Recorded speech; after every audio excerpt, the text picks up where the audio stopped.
warahmatullahi wabarakatuh. Waalaikumsalam. Selamat siang dan salam sejahtera untuk kita semua. Jadi begini ya, di dalam beberapa ulasan saya terdahulu saya sudah sampaikan ya. Kita berawal dulu dari hasil lidik sidik dari pihak kepolisian ya. Fakta lapangan menyatakan bahwa itu sudah terkait kepada tindak pemerasan yang tadi dari 368 berubah jadi 369 ayat 1 Yunto 55 kan gitu. Jadi jangan ambil sepotong yang dikatakan pencemaran nama baik, itu salah ya. Namanya pencemaran nama baik, fitnah itu berada di 310, 311 ya, ada relevansinya dengan itu.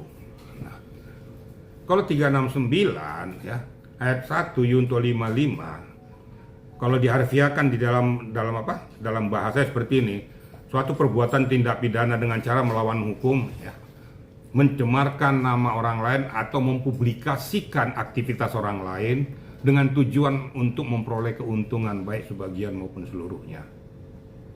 Tuh di dalam 369 ayat 1 Yunto 55. Yang dimaksudkan di sini penjabarannya, apabila kamu tidak memberikan sesuatu kepada saya akan cemarkan nama baikmu, saya akan publikasikan. Nah, apa yang dipublikasikan? Aktivitasnya. Aktivitasnya apa? Ya saat ini memang produk-produk daripada si Reza, kan begitu. Kenapa sampai seperti itu? Ya mungkin ada hal-hal yang kira-kira perlu ditutupi dan lain sebagainya. Nah, di dalam wacana ini pertanyaan kan muncul. Orang bilang wan prestasi dari mana? Wan prestasi akan gugur. Ini biar catat ya. Udah berkali-kali. Wan prestasi akan gugur apabila muatannya berbau pidana. Tidak akan berlaku. Satu dulu. Yang kedua ya. Wan prestasi yang model apa? Kalau seandainya dilakukan kesepakatan secara lisan. Dan kesepakatan apa itu? Gitu. Walaupun itu disampaikan secara lisan, nanti muatannya akan ada bukti-buktinya, apakah ada transaksi dan lain sebagainya. Itulah bukti tertulisnya. Jadi tidak ansih hanya lisan tok. Terus berbuah hasil bahwa itu kesepakatan. Nah, kemudian muncul wan prestasi. Wan prestasi itu berkali-kali saya sudah katakan jangan lakukan itu. Mau apapun kalian katakan, silakan kamu berpersepsi, tapi faktanya sudah muncul penerapan pasal itu. Nah harusnya kalau seandainya ada hal yang janggal, baik dari kuasa hukumnya Reza Gladys maupun kuasa Bahmid akan memprestasikan itu, dipresentasikan. Nah nyatanya setelah sampai ke JPU itu berubah. Itu bukan berubah seketika. Itu ada koordinasi antara penyidik dan JPU dengan jaksa penelitinya sebelum itu naik ke P21 dan penyerahan tahap 2. Jadi nggak ujuk-ujuk dirubah sama JPU. Ini biar juga media dan masyarakat tahu. Nah sekarang muncul didakwa, kekeh JPU mendakwa ya, mengeluarkan penerapan pasal itu. Kalau dikatakan 369 ayat 1 Yunto 55 dan TPPU itu berarti bukan mereka sendiri, berarti ada orang lain ikut di dalamnya. Apakah itu turut serta atau penyertaan? Makanya Yunto 55. Nah setelah disampaikan ke hadapan persidangan, muncul eksepsi daripada pihaknya kita, ternyata ditolak. Berarti JPU kekeh kepada pendiriannya bahwa itu memang benar peristiwa pidana. Nah kemudian pada saat keputusan selah daripada hakim itu menolak, makanya dia masuk kepada pokok perkara. Nah di pokok perkara ini ajang pembuktian dimunculkan berbagai pihak ya, baik dari pihak Nikita maupun pihak Reza. Saya berkali-kali udah ngomong, sudahlah Pak Nik, kamu fokus aja kepada titik Pandora ini, buka selebar-lebarnya peristiwa ini supaya kamu jangan korban sendiri. Karena faktanya kamu sudah menderita, klienmu sudah masuk di dalam tahanan. Nah buka aja asal muasal penyebabnya nih. Kemudian siapa yang terlibat di dalamnya, apakah ada relevansinya, bukti-bukti yang lain yang mengikat pada peristiwa, buka semuanya. Termasuk peran aktif daripada BPOM kalau memang itu skincare yang dipermasalahkan. Dari pihak Reza ya silakan aja counter apa yang disampaikan oleh pihak kuasa hukum daripada Nikita. Selaraskan dengan apa dakwaan yang disampaikan oleh JPU. Karena dakwaan ini sesuai apa yang dilaporkan oleh pihak daripada Reza ke penyidik daripada Polda, kan begitu ya. Nah, ini tinggal sebegitu aja. Jadi kalau disampaikan tuh bahwa ada abu-abu itu kan sudah bahasa yang tidak perlu diinikan. Abu-abu yang mana kan nggak jelas juga.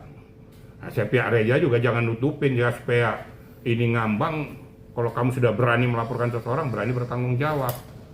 Kalau kau udah berani terus berjalan tuh bahwa itu pemerasan, ya kamu harus kekeh mengatakan itu pemerasan, jangan berubah-ubah. Gitu loh kira-kira ya. Artinya Nikita akan tetap di penjara gitu bang, nggak bisa yang bebas bersyarat gitu bang, karena kan tadi berubah gitu. Begini, nggak ada yang berubah. Itu kan fakta persidangan. Kalau dakwaan JPU tidak bisa berubah, ya, karena sudah dakwaan dia. Kecuali kalau dari awal dia merubah itu. Ini kan dakwaannya sudah munculkannya bahwa itu 369 ayat 1 Yunto 55. Kenapa itu TPPU? Biar tahu juga TPPU itu adalah uang ini hasil dari kejahatan yang diperoleh bukan dengan hasil jeripaya sendiri ya, makanya dikaitkan dengan TPPU, tindak pidana pencucian uang. Kira-kira gitu. Pak, berarti tetap pasal yang menjerat Nikita 369 kan pengancaman, Junto 55 kan pemerasan secara bersama-sama. Artinya nggak berubah kan, bukan nggak akan berubah itu. Bukan pencemaran baik kan kemarin. Nggak berubah itu. Nanti kita lihat aja, nggak akan berubah. Berani sudah faktanya pada saat pihak Nikita mengajukan eksepsi tetap ditolak kan. Berarti kan kekeh pada penerapan pasal dakwaan itu. Ya itu aja dipertanggungjawabkan maksud saya. Kalau memang bisa mau pengen mengeliminir atau mengamputasi atau katakanlah menghapus peristiwa pidana itu, kau siapkan data, fakta, bukti, baik itu saksi ahli, baik itu saksi adechart maupun ahli pidana dan lain sebagainya termasuk digital, supaya bisa mengcounter apa yang disampaikan oleh JPU. Nanti kan tinggal penilaian daripada hakim. Hakim akan menilai layak atau tidak layak, pantas atau tidak pantas, kan tinggal begitu aja. Nah, kalau dikatakan itu dengan berubah peristiwa pidana, tidak. Nanti tinggal kita lihat, hakim akan memutuskan apakah ini masuk vonis atau tidak. Nanti kan hakim yang menentukan. Nah, untuk sementara ini, bahwa kita tidak bisa mengatakan bahwa Nikita itu bersalah, tapi diduga melakukan suatu perbuatan tindak pidana yang sekarang dalam dakwaan di pengadilan. Kalau kita katakan dia bersalah apabila vonis secara hukum, secara mengikat yang sudah dikeluarkan oleh hakim berdasarkan ketuhanan yang Maha Esa, berarti itu final dan mengikat, inkrah namanya gitu loh. Itu baru dia bersalah, status berubah jadi terpidana. Gitu kira-kira ya. Jadi saya gampang aja meruntutkan itu supaya juga aliran itu orang-orang ngerti, jangan nyamber sana nyamber sini, nggak ngerti lagi nyamber. Nah, sekarang ternyata muncul kan, dimunculkan Dr. Oki kok nggak salah itu ya. Silakan aja, peran dia apa munculkan dalam BAP itu. Jawab saja silakan. Apakah muncul yang lain-lain? Kita juga belum tahu. Silakan aja ajang pembuktian. Silakan aja diberikan penjelasan dan keterangan, adakah irisannya, adakah relevansinya, fungsinya sebagai apa, sebagai mediator, fasilitator, atau turut serta di dalamnya. Gampang kan? Enak-enak aja, kalau bahasa hukum itu seperti itu gitu loh.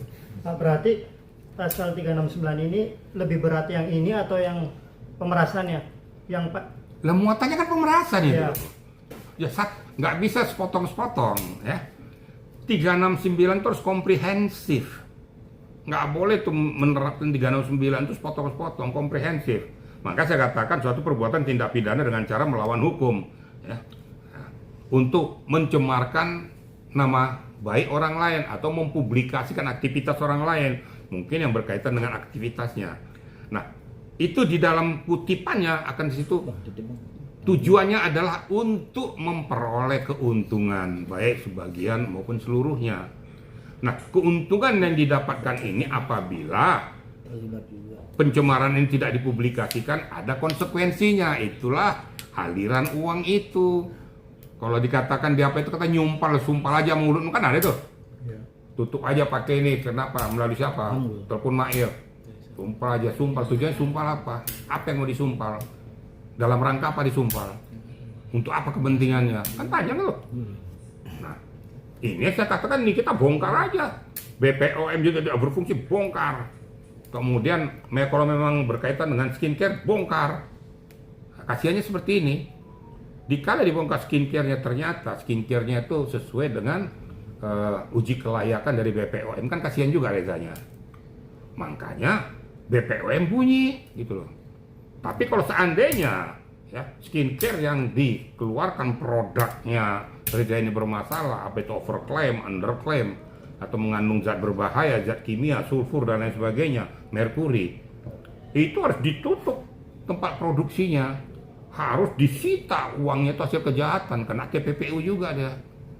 Nah itu saya katakan, makanya berperannya BPOM, Departemen Kesehatan dan pihak kepolisian. Nah secara komprehensif melakukan razia. Ingat loh, skincare itu kan didaftarkan secara online.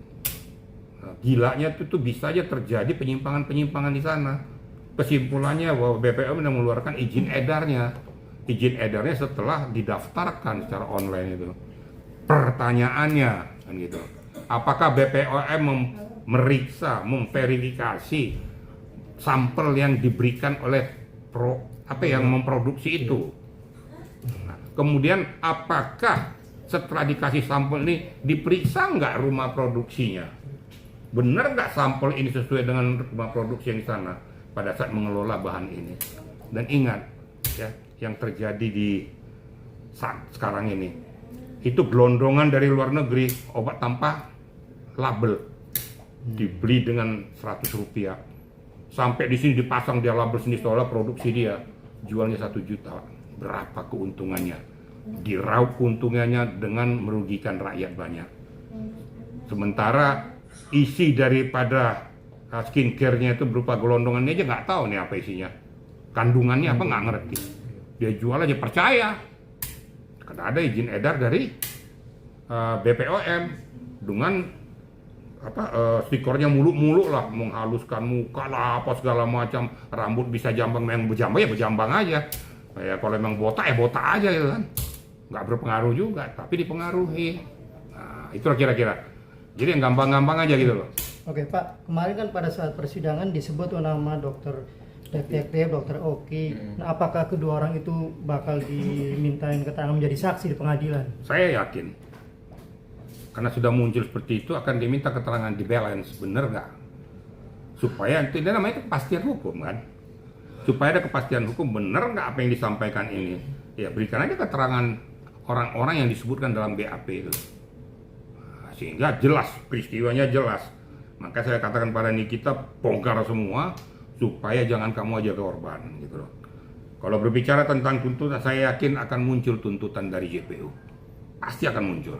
Siapa Pak yang berhak menghadirkan atau meminta dokter Oki dan dokter detektif sebagai JPU. saksi? JPU. JPU minta kepada yang terhormat hakim, biar hakim tuh memerintahkan orang-orang tersebut supaya dihadirkan di sidang pengadilan.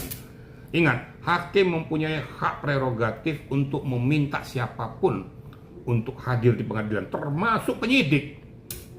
Kalau perintah hakim penyidik yang memeriksa itu untuk diminta keterangan pengadilan, wajib hukumnya untuk hadir. Itulah kewenangan daripada hakim. Oke, menurut Bapak, dokter detektif sama dokter Oki kemarin disebut, apakah mereka sudah diperiksa sebagai saksi pada saat di pihak kepolisian atau? Saya nggak mau berandai-andai, karena saya nggak baca. Saya orangnya kayak gitu. Jadi jangan saya menohok kepada pokok permasalahan yang saya sendiri nggak ngerti.